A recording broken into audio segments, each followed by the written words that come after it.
సోదరులకి అలాగే మా పార్టీలందరికీ కూడా నా హృదయపూర్వక నమస్కారాలు తెలుపుతున్నాను. ముఖ్యంగా ఈ మధ్య గత నెల 24లో మన ఆత్మకూరు నియోజకవర్గంలో పెట్టడం జరిగింది.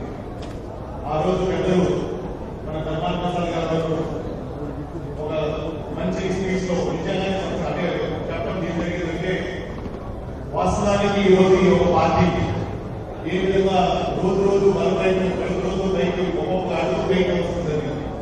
ముఖ్యంగా మీ అందరికీ కూడా తెలియజేసి నెల్లూరు జిల్లాలో ఈ యొక్క వైఎస్ఆర్సీపీ పార్టీ ఇది ఒక పార్టీకి కంచు కోట. ఖచ్చితంగా మీ అందరికీ కూడా ఒకసారి ముఖ్యంగా ఒకటే తెలుసుకుంటున్నాను. ఇక్కడ వేదిక ప్రతి నాయకులు కూడా వీళ్ళ తరఫున మీకు ఒక హామీ ఇస్తున్నాం. మేము అందరూ కలిసికట్టుగా ఈ పార్టీకి రేపు ఖచ్చితంగా జగన్మోహన్ రెడ్డి గారిని ముఖ్యమంత్రి గారు చేసేదాకా కలిసికట్టుగా మనం పనిచేస్తామని చెప్పి సభముఖ్యంగా మీకు తెలుపుతున్నాను. అలాగే గత 3 సంవత్సరాలు మనం ఈ యొక్క తెలుగుదేశం పరిపాలన ఏ విధంగా ఉందంటే పెద్దలు విష్ణువర్ధన్ రెడ్డి గారు చెప్పినట్టు ఆ రోజు సంవత్సరాల పాటు దాదాపు 30 టీఎంసీ ఉన్నప్పటికీ మన దివంగత నేత వైఎస్ రాజశేఖర రెడ్డి గారు 30 నుంచి 76 టీఎంసీలు పెంచడం జరిగింది.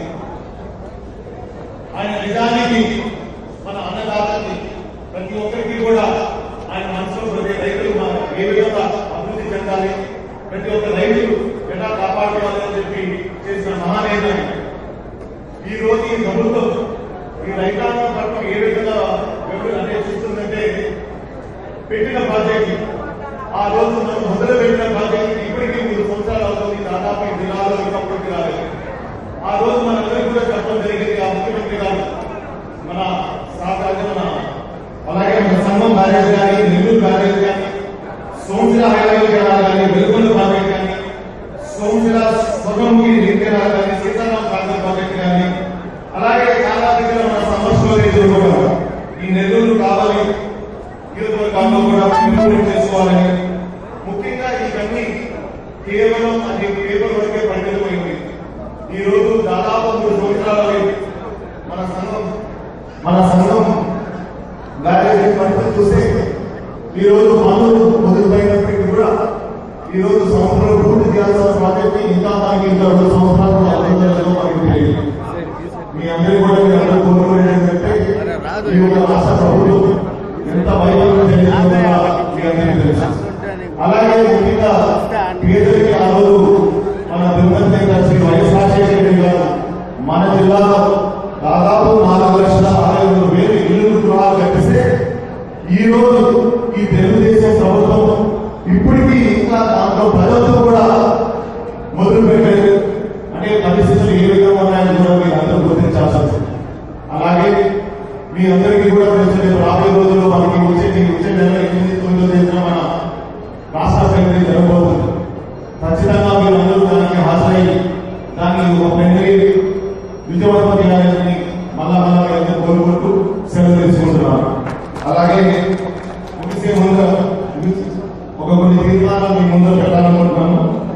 ఆంధ్రప్రదేశ్లో మొత్తం 26,700 మంది రెవెన్యూ సహాయకులు 4వ తరగతి ఉద్యోగాలు గురించి కనీసం 15,000 రూపాయలు ఇస్తారని హామీ ఇచ్చిన చంద్రబాబు 3 సంవత్సరాలు అవుతానికి అయినప్పటికీ కూడా ఇంతవరకు పట్టించుకోవడం లేదు. కాబట్టి వెంటనే ఈ రెవెన్యూ సహాయకులకు ఇచ్చిన హామీ నిర్మించాలని చెప్పి అలాగే సభ ద్వారా ఈ ప్రతిపాదనాన్ని చెప్పడం ద్వారా తెలియజేయాలని చెప్పి కోరుకుంటున్నాను. అలాగే ఆత్మకూరు నియోజకవర్గానికి సంబంధించి నడుపడి శ్రీకాళహస్తి లైన్ తొందరగా పనులు ప్రారంభించి పూర్తి చేయాలని చెప్పి కోరుకుంటున్నాము. అలాగే సంఘం బ్యారేజ్ పనులు త్వరగా పూర్తి చేసి ప్రజలకు త్రాగినీరు సమస్యలు తొలగించాలని చెప్పి కోరుకుంటున్నాము. అలాగే సూచన హైదరాబాద్ కూడా ఇమీడియట్ గా పూర్తి చేయాలని చెప్పి కోరుకుంటున్నాను. ముఖ్యంగా మా ఆత్మకూరు మున్సిపాలిటీలో మురికి కాలువ నిర్మాణం త్వరగా చేయాలని, పెంచిన పన్నులు తగ్గించాలని, తాగునీటి ప్రతిరోజు సరఫరా చేయాలని చెప్పి ఈ సభ ద్వారా అలాగే చెప్పడం ద్వారా తెలియాలని చెప్పి కోరుకుంటున్నాను. అలాగే నాకు ఇచ్చిన జై హింద్, జై జగన్.